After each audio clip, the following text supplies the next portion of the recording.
Hey, Max here. So today we're gonna go through the top 5 players at each position.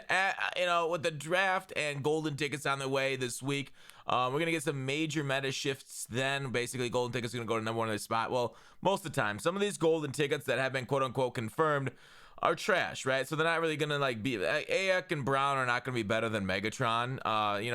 Maybe you guys use a lot of abilities and receivers, you'll need them, but there's a lot of receivers out there already for theme teams, even that can get whatever archetype that you need. But regardless, I want to go through the top 5 right now before those. I guess a lot of them will be, game-changing golden tickets. Carmichael will be really nice if he comes out, but of course this is rumored. If we don't get a Carmichael this year, it's an L. If we don't get a Favre or a Rodgers this year, I think golden ticket's an L. So let's go through it.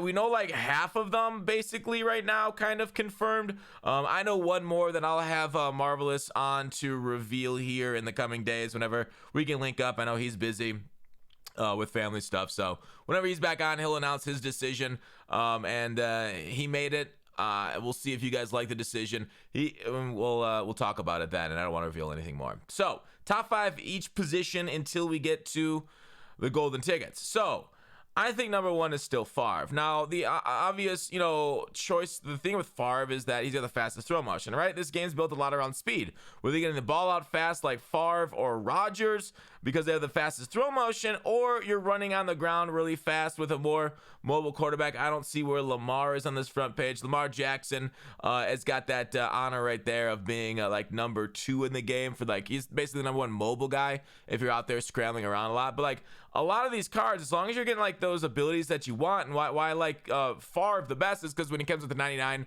gunslinger, hot route master, inside deadeye, it's still glitched, so you can grab all that stuff. So I think Favre is number 1, but guys like Unitas ain't bad either.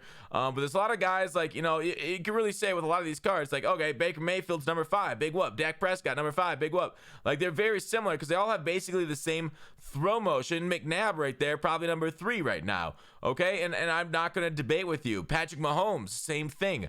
It all depends on archetype too, right? Improviser archetype, not nearly as good as strong arm or field general. So that's why I kind of like Favre Unitas quite a bit, because that inside deadeye is glitched this year, as you guys have seen me rant about in this game, and it's very frustrating. Okay, so quarterbacks, pretty similar, but there are definitely ones that are above the others. Running backs, another position where oh my god, all these guys are basically the same. Now it really depends. If you're next gen, I think Derrick Henry, not just the honors card, but Derrick Henry, where are you at? The Team Master card will be number 1 for you, because his weight, 247, that thickness. We don't have a Jerome Bettis upgrade. We haven't got one in 300 days or something like that, 250 days. That thickness cannot be denied. You're like, well, what about Eddie George? No, not nearly as thick. Those extra 12 pounds, please give it to me. He's always falling for an absolute demon on next gen, and that's kind of how really Derrick Henry kind of runs IRL and whatnot. But otherwise, for a receiving back, I think LaDainian Tomlinson, the one that came out this weekend, it says he's elusive back. So yeah, if you want backfield master, you definitely don't want to go with him. You want to go with Kamara, who would be better than Tomlinson at that point. If you don't have any abilities on them, basically you could say Tomlinson's great, Dree Archer's great, Turner's a phenomenal thick boy too, with the top end speed and the high end break tackles. Walker runs really powerfully too. Maurice Jones-Drew, all these guys now are basically running very similar. I've heard a lot of good things about Steven Jackson too and his run style. He was a glitch back in the day, and he's pretty good now too. So all these cards, whether you're going for Kamara or somebody heavier, I think it's a great opportunity, great choice. I can't even get a top 5, right? I couldn't even tell you the difference. If you handed me a guy, if I couldn't see their number or their body type, I just ran with them, I wouldn't be able to tell the difference between them. So I'm not even doing top 5s on some of these positions because they're just so equal. And especially it depends on what theme team run. The guys are running 25 theme teams right now, and 25 theme teams across the board. Man, it is glitchy getting those +1 speeds. But I'm running a 50 theme team right now, so I'm going all Steelers. So that's where my majority of my players are. Antonio Brown, I'll tell you, Antonio Brown's great. Is he one of the top 5 receivers in the game? I'd probably say no, because he's 5'10". Whereas they can get a Braylon Edwards, who I do consider one of the top 5 guys in the game at 6'3", as a big W. Darius Hayward-Bay has been very inconsistent for me. So even though I do like his 6'2" frame, I want a little taller. I think Megatron is the best wide receiver in the game right now. He's an absolute covered stud. Now you look at that, you're like, oh yeah, tall guys, right? Mike Evans right there too. Yes, Mike Evans right there too. But then I look at Mapletron, who's probably on the next page, and on my theme team, he's going to be acting like one of the top 5 receivers in the game because they have those boosts. So, like, what I'm trying to say here is that, like, depend on what kind of theme team you boost. A lot of these guys will boost up to some of the best in the game, whereas, like, non-theme teams, they don't. Like, Isaac Bruce, phenomenal. Love this card. And especially, like, Lazard theme team. 96 speed, you don't even need the theme team on him. He's up to 99 speed, and this is one of the best cards in the game, right?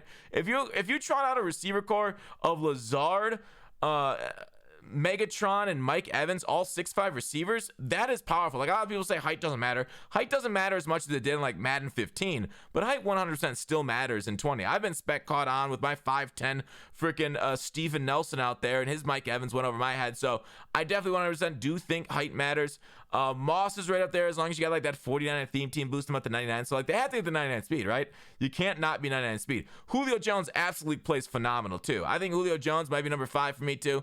I love the way this Julio Jones card played. But overall, there's a ton of solid receiving options out there right now. Mutt's biggest limiting factor is the 100 stats, and especially around physical stats. If they just increase speed, agility, acceleration, the stuff that you can see on field definitively, if they can reach that over 100, I think this game would have a lot more life to it. The number 1 tight end, I think it's Kittle, right? I think Kittle with his 93 speed, which is faster than Shannon Sharp, Shockey, Gates, Kelsey. You're right there above Jermichael, Vernon Davis. You're tied with. So you're really tied with Vernon right there with Kittle. But Kittle, 89 run block, 6'4". Vernon Davis, 6'3", 81 run block. So you get extra run block on Kittle. And that, that kind of is worth it quite a bit. Otherwise, Waller's got some decent competition for him at a little bit cheaper of price. $99K for Waller. My goodness. These top end cards are getting cheap too. So overall, tight ends, that's how I go. Kittle 1, and then I go with the guys, the other ones that are hitting 92 speed, especially the tall 92 speed guys. I think Shockey would be number 2 at that point. Vernon, I think I'd go Vernon over Shockey personally, but so I go like Vernon 2, Shockey 3, Shannon Sharp 4, maybe Kelsey 5 though. I don't know if I'd want Shannon over Kelsey. Those would be kind of my top 5. Julius Thomas though, wow. Him also. I don't know, man. I don't know if I could go with just 5 there. I mean, Cooley 6'3", 92 speed is also right there with him. I'm going to skip offensive linemen because they're basically useless in this year's game. We'll go to defensive ends right here. So defensive ends, top 5. This is going to be like almost impossible to say. But overall, the ones that have treated me the best, this Justin Smith card playing at DT for me has been absolutely phenomenal for a while because of his ability to be 90 speed at defensive tackle. Now, defensive end, he's okay. I'd rather have like an outside linebacker there with a little bit more speed, but his ability to like man him up on running backs running angle routes, and he's able to stick with them for a long time, it's wild. Justin Smith is wild. He's like a coverage fiend. And then Hunter here, same thing, 1 speed more. Basically offers similar production. Justin Smith, I like Justin Smith because he got a better block shed, a little thicker too, as little as that matters. But Curse off the edge, he was absolutely just devastating for me. I have not used his Richard Seymour as I didn't see the value in him at defensive end. Maybe at defensive tackle, he'd be solid. 310 pounds there too. His earlier card play really well, so nice player. Garrett's okay. Ugba, I don't really love him with his low block shed either. JJ Watt played a really good job on the interior of my big nickel defense. Nothing spectacular there though. So if I had to go with my favorite defensive ends right now, Chase Young did some pretty decent stuff for off the edge. Obviously, if I can't include like the guys who had that the glitch blitz, I think Aaron Donald would be right there for me. Chase Young, I'm running Cameron Hayward because it's the Steelers theme team right now, and he's been okay.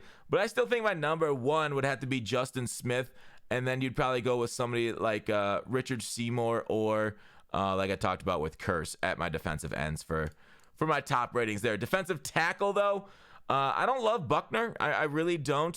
He didn't really do anything. Like, not many defensive tackles really stood out for me this year. So I basically want to like just kind of pass on the whole position because I've been running defensive ends at defensive tackle because there's nobody here that really does anything. Like, even when I threw in William Perry, who I absolutely love, and maybe on next gen, I really wish he was like, dude, this guy has to be like 380. There's no shot that he was 335. Maybe a little bit, but like, dude, that guy, I wish they made him a little heavier. Maybe on next gen guys that are like super heavy and super thick. Dean Perry is way too skinny here for defensive tackle. Stroud is nice and big and heavy, 310 at 6'6". Maybe they'll play a little bit better next year, but this year it doesn't really matter what your weight is. I think it matters for like 0-1 traps, right? If they're running 0-1 trapping you, then your defensive tackle that he's thicker, that he's heavier is going to toss aside the guy like the tight ends a little easier. but otherwise offensive lineman impact blocking is too predetermined for me to really care too much. Play defensive ends at defensive tackle, because not even the thickness matters. For linebackers, who my favorite linebackers are right now, I want to say Jack Ham. He went kind of wild in the game that I played on. He actually pursued the ball kind of like crazy out of my big nickel set. But like, I think my favorite ones is Golden Ticket Clowney, because his weight combined with DeForcer Inflator and Lurker makes him an absolute devastating presence in the middle of the field, and he just causes fumbles, man. He's kind of insane.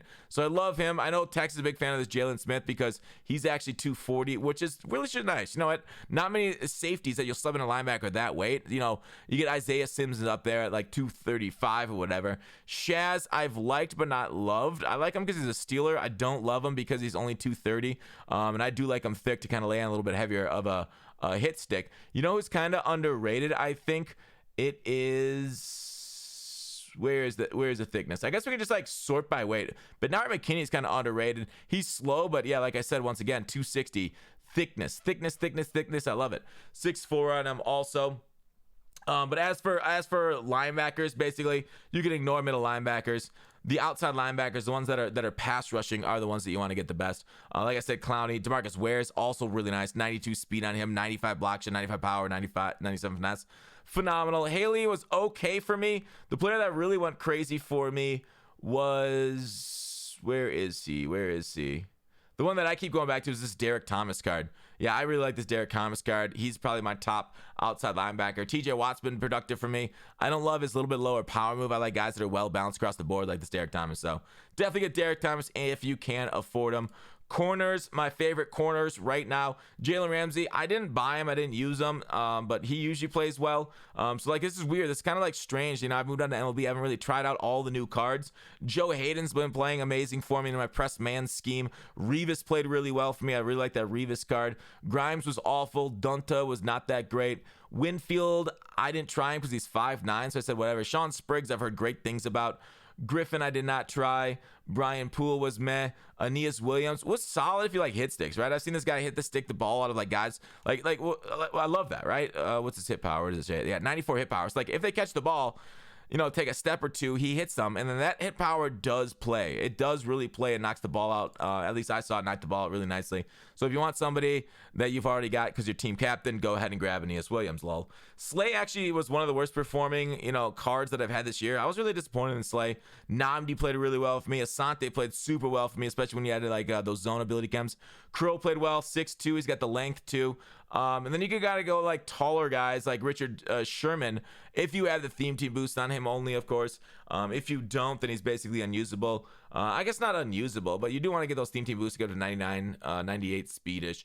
So those are the cornerbacks that I really love. The safeties, most of the greatest safeties are in the strong safety category, but Minka's played well for me. Not as much as like a game changer. I'd say like Cam Chancellor. Cam Chancellor is awesome. Tyrann Mathieu, I'm using him at cornerback because his press is so high, and I actually really like the way Tyrann plays that position, so he's been good. Eric Berry's been phenomenal since the second he came out. 99 speed on him on everybody's team. A safety that's just does damage across the board. Palomalu's been an absolute wonder on my team also. Steelers getting kind of lucky there. Dawkins didn't really play that well for me. Minter was awful for Texas. I watched Texas curse him out for a while. I did not try Reed because I already had Minka and I didn't feel like testing out Reed, but I would assume this Reed plays very well. Harrison Smith's good. Harmon is fine. Marcus May, didn't try this specific card, but I had his card early in the year and he was really nice. Buda Baker, same thing. Early in the year he was nice, but I haven't tried that specific card because I'm kind of set in my secondary now. But otherwise, the only one I really want to point out is this Derwin James. Oh my god, he's still killing dudes out there for me. Love him. Jamal Adams can't jump, so I don't really excite him. I know some people, the Justin Reed's got a newer card, the Madden Bowl card. You might be able to like power up past one soon, but go ahead and grab him. But I think he plays fine. But I know K-Mac does love them. So those are my top cards across the board right now in MUT. Let me know what you guys. Oh, Jeremy Chin played really well for me too. Almost forgot about him. I love Jeremy Chin.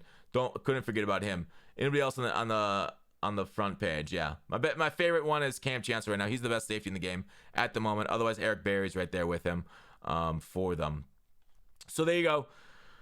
That's it. Let me know what you guys agree with, disagree with in the comment section below. Thanks for watching. Call to action. I'll see you tomorrow.